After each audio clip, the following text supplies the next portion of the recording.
2003 I was in my last year at university, and after my birthday, which in fact was this time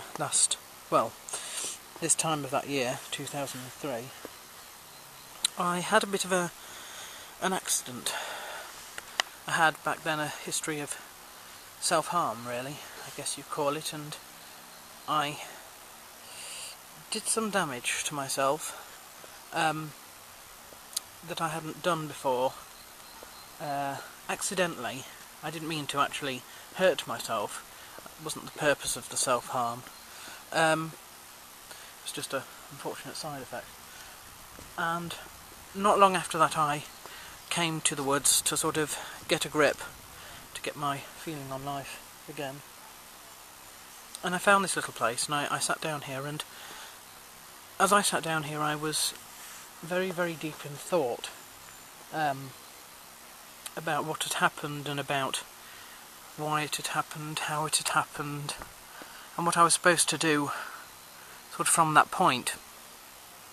And as I was praying, it began to rain, and I don't know if you've ever seen what happens when you're next to a river and it rains.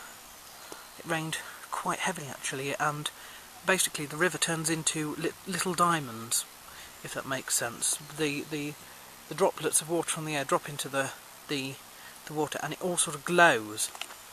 A couple of days later, the symptoms of my anxiety disorder began, and I went through a big learning curve, which at that point was, I thought, well, this can't really be an answer to prayer, because it's just made things worse. But ultimately things got a lot better. And basically, I remember feeling rather ill in the afternoon. I was a little bit sort of weak, I had a bit of a headache. I sat down and I took some paracetamol, and that made me feel a lot worse. And then I went to bed, and when I woke up, I had all the symptoms. Now, these symptoms were not something that I had looked up online and created. They were something that my mind created. They were not biologically produced. There was no reason for them biologically. There was no biological basis to their cause. They were what we call psychosomatism. And so I started by having a headache. And this headache was quite bad, and it was constant. And when I mean constant, I don't just mean, you know, constant for a day or two. I mean it was constant between this time and about January of the year after. So it was about a 9-month odd headache that went on. On top of that, I had visual distortions. These ranged from not blurred vision exactly, sort of definitely not double vision, but slightly blurry vision to full scale, looking at something that was absolutely still and seeing it move, okay?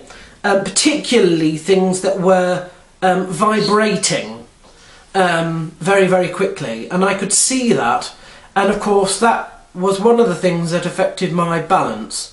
I had absolute chronic dizziness, and again, this went on. This started about 10 years ago, you know, today, not quite today, and it went on for the best part of 9 months. Those were the most extreme of the the symptoms. There were other symptoms that came and went, particularly numbness in the extremities. That was pretty awful. Weakness, the inability to walk in a straight line, tinnitus, which is when you hear things in your ears that don't exist. It's sort of like a high-pitched sort of squeaking noise. Those continued. They started on the 26th of April 2003, and they went on until around about January the 4th, 2004.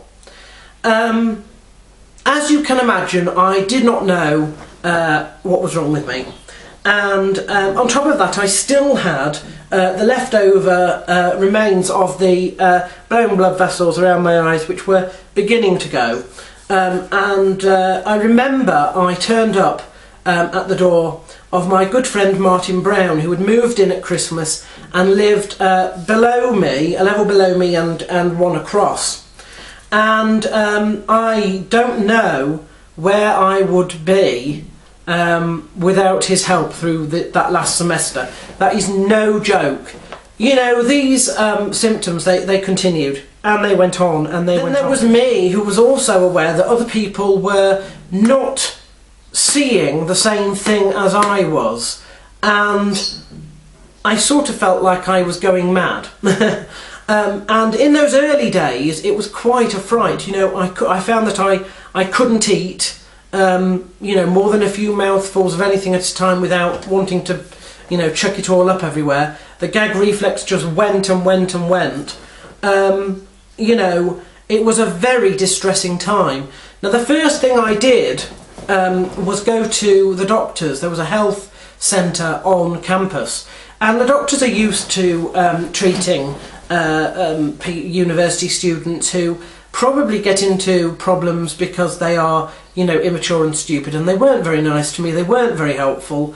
But what they did do on the 30th of this month, I'll just get my my 2003 diary to be absolutely certain.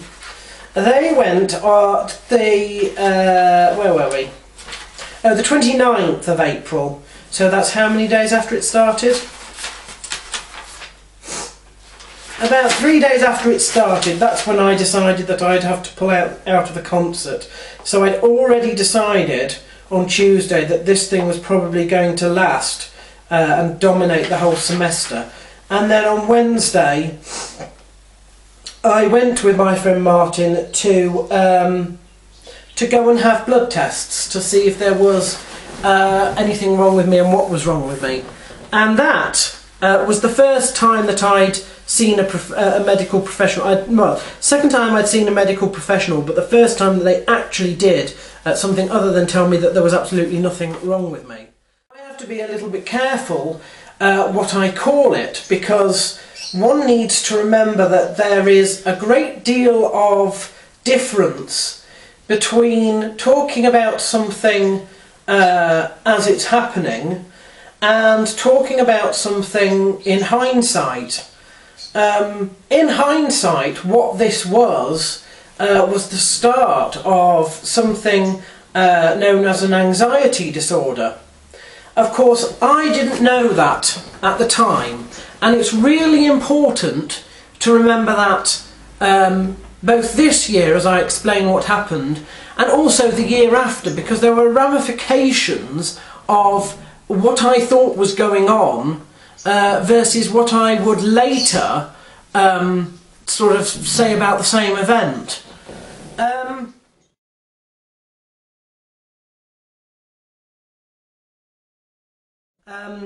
On last Sunday, I had about 2 or 3 minutes of pain in around my upper and lower jaw, and throughout the week this got worse, and the pain would appear out of nowhere, last for anywhere between 5 and 20 minutes. It generally was 5 minutes at the start of the week, and 10 minutes by the middle of the week, and 20 minutes by the end of the week. And the number of times that happened a day picked up. You know, it was 1 on Sunday, nothing on Monday, 1 on Tuesday, 1 on Wednesday, 2 on Thursday. So, you know, I didn't know what it was, and my first thought was that it was some sort of abscess, but the problem with that was that it wasn't located under one tooth. It was located under the whole jaw, all the way around there, just on the left hand side. And I would apply pressure to the teeth and I couldn't get a response. I couldn't trigger it when it wasn't there. Brushing my teeth, chewing, no problem, nothing made a difference. It just came and went. On On Thursday night, I was a bit perplexed, and I thought, look, I am going to have to book a doctor's appointment. I looked up online the symptoms, which maybe I shouldn't have done, and I decided that it could be quite serious. They do say that if you get these sort of symptoms in your left-hand side, plus chest pains, now bear in mind that I didn't have the chest pains, but plus that, and you are somebody my size and weight, you could be looking at unstable angina, which is nothing short of a medical emergency. The word they used for heart attacks was imminent. That was enough to motivate me to go to the doctors. I was going to go to the doctors anyway, but that motivated me not to wait until Saturday, but to go on Friday during my break at work. Unfortunately, the NHS was less than helpful.